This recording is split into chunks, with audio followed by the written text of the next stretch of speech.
Hello friends, কেমন আছো তোমরা? আশা করছি তোমরা সবাই ভালো আছো। আমি বিশ্বদীপ।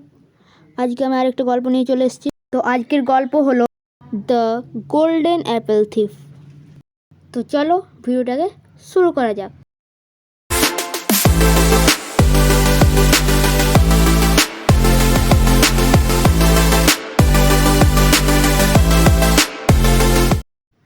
দ্য গোল্ডেন অ্যাপেল, সোনার আপেল চোর।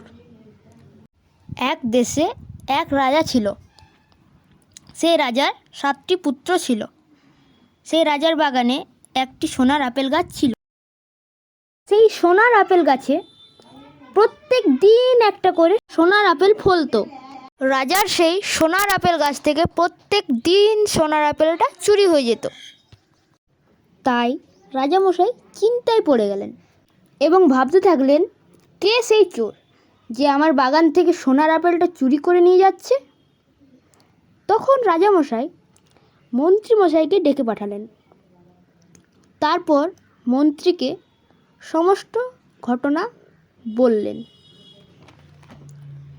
মন্ত্রী বললেন, রাজামশাই, এই নিয়ে একটা সভা ডাকা হোক। রাজামশাই তার 7টি পুত্রকে ডেকে পাঠালেন। রাজদরবারে তার 7টি পুত্র উপস্থিত হলো এবং সমস্ত ঘটনা বললেন এবং তাদেরকে পরামর্শ দিলেন এবং বললেন, যে সোনার আপেল চোরটাকে ধরতে পারবে তাকে ওই দেশের রাজা করবেন। তখন 7টি পুত্র মিলে আলোচনা করলো যে কিভাবে চোরটাকে ধরা যায়। শেষে ঠিক হলো যে প্রতিদিন একজন একজন করে চোরটাকে ধরতে যাবে। প্রথম দিন গেল প্রথম পুত্র। রাত্রিবেলা আপেল গাছের নিচে চুপটি করে বসে রইল। হঠাৎ যখন মাঝরাত, তখন সে ঘুমিয়ে পড়ল আর চোর এসে আপেল নিয়ে পালিয়ে গেল।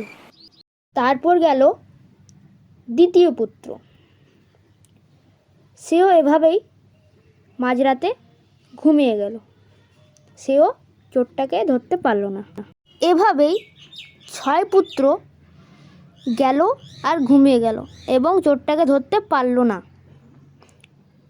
শেষে 7ম পুত্র প্রতিজ্ঞা করল যে আমি চোরটাকে ধরবই। সেদিন রাতে সে অস্ত্র নিয়ে ঘোড়ার পিঠে চড়ে চলে এলো বাগানে। ঘোড়াটাকে সে গাছের আড়ালে বেঁধে রাখলো এবং সে সেই আপেল গাছটার নিচে একটা ঝোপের মধ্যে বসে রইল এবং অপেক্ষা করতে থাকলো। ঠিক যখন মধ্যরাত, তখন সে একটা পায়ের শব্দ শুনতে পেল। তখন সে স্থির হয়ে তাকিয়ে রইল আপেল গাছটার দিকে। সে দেখে হতবাক। এ কি? এ তো চোর নয়, এ তো রাক্ষস। সে তখন নিজেকে প্রস্তুত করল। রাক্ষসটা যখন আপেল গাছের কাছে এলো এবং সে যখন আপেলটা পাড়তে যাবে, তখন 7ম পুত্র দৌড়ে গিয়ে তার পায়ে তলোয়ারটা চালিয়ে দিল। রাক্ষসটা চিৎকার করে উঠল এবং সে হাসতে হাসতে বলল,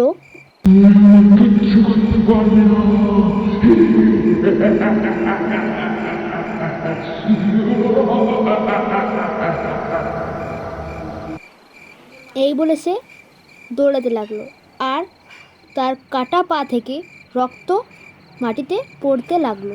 তার পেছনে রাজপুত্র দৌড়াতে লাগলো।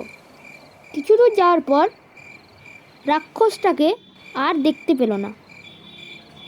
তখন সে রাক্ষসের পা থেকে পড়া রক্ত দেখে দেখে যেতে লাগলো। সেই পায়ের রক্তটা শেষ হলো একটা কুয়োর কাছে। সেই কুয়োতে জল ছিল না।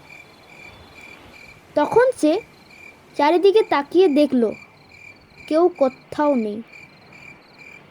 সে মনে মনে স্থির করল এই কুয়োর মধ্যেই রাক্ষসের বাসস্থান। সে আবার তার ঘোড়ার কাছে ফিরে গেল এবং ঘোড়ার পিঠ থেকে রশিটা নিয়ে আবার কুয়োর কাছে এলো।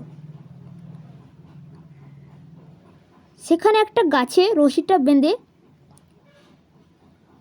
কুয়োতে নেমে পড়ল সে।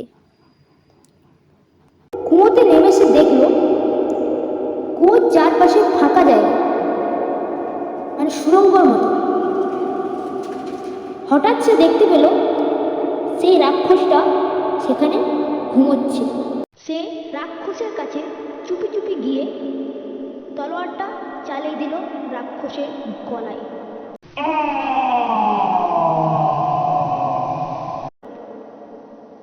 মুন্ডুটা আলাদা হয়ে গেল ধড় থেকে। তারপর রাজকুমার রাক্ষসের মুন্ডু নিয়ে গিয়ে রাজাকে দিল এবং বলল, এই হলো সেই সোনার আপেল চোরের মুন্ডু। এটা একজন রাক্ষস ছিল। এরপর সপ্তম রাজকুমার ওই দেশের রাজা হলো। আর এখানেই আমার গল্পটাও শেষ হলো। ভিডিওটা ভালো লাগলে অবশ্যই লাইক কমেন্ট শেয়ার করবে এবং চ্যানেলটাকে সাবস্ক্রাইব করে বেল নোটিফিকেশান অল করে রাখবে। ফিরে আসছি পরবর্তী ভিডিও নিয়ে। Bye bye.